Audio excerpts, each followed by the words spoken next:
Social media centre Sindh ते इल्ज़ामनि ख़िलाफ़ अब्दुल रशीद लिगारी जो एहतजाज, कानूनी कार्रवाई लाइ अपील।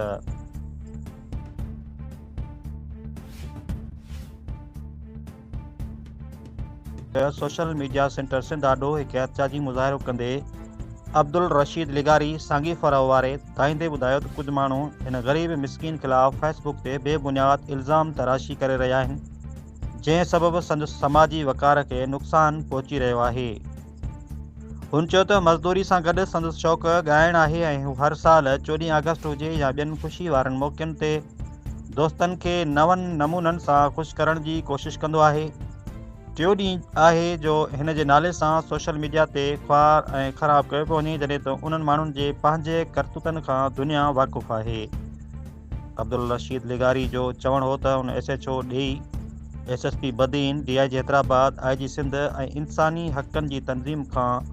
पुरज़ोर अपील कई आहे त इल्ज़ाम तराशी कंदड़नि ख़िलाफ़ कानूनी कार्रवाई कई वञे ऐं उन्हनि खे कानून जे कटाड़े में आंदो वञे, जीअं हू ग़रीब माण्हू पंहिंजे बचनि जो रोज़गार इज़त सां जारी रखी सघे। रिपोर्ट फैसल मुश्ताक लिगारी,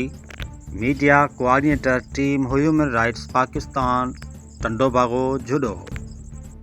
अस्सलाम वालेकुम। आऊं अब्दुल रशीद लिगारी, ॻोठ कामरेट अब्दुल्ला लिगारी में रहण वारो आहियां ऐं मुंहिंजो वापारु ऐं रेती जो ब्रोकर आहियां। जेके ही मुंहिंजूं टकूं आहिनि ऐं इहे रोज़ु हिन एरिया में ख़ाली कंदो आहियां ऐं उहे बचनि जो सफ़र गुज़ार मूंखे मिले थो, जेको पंहिंजे बचनि जी रोज़ी पाणी कमाए करे ऐं इज़त सां रोज़ी खायां पियो। ऐं हींअर अहिड़ा ई माण्हू आहिनि जेके मुंहिंजे ख़िलाफ़ु ऐं उन खां पोइ ही जेको 14 अगस्त आहे, या को अहिड़ी महफ़िल में असां सुठनि दोस्तनि सां गॾु उते असीं इहो ॻाइणु वॼाइणु, या का शीशी बोतल हथ में खणी असीं जेको दोस्तनि खे ख़ुशि कंदा आहियूं, उन शइ खे हिकिड़ो मथे आणे करे ऐं मूंखे जेको सो ब्लैकमेल करे ऐं मुंहिंजे कारोबार खे ख़राबु करण जे चकर में मुंहिंजी रोज़ी ऐं पाणी इहो बचनि जो आहे, जेको ही 2 गाॾियूं ख़ाली कंदो आहियां रोज़ु ऐं पंहिंजे बचनि खे रोज़गार ॾींदो, अल्लाह ॾींदो आहे। ऐं मुंहिंजी इजा आहे त SHO ॾेई साहिबु ऐं SSP बदीन साहिबु ऐं DIG हैदराबाद साहिबु ऐं IG सिंध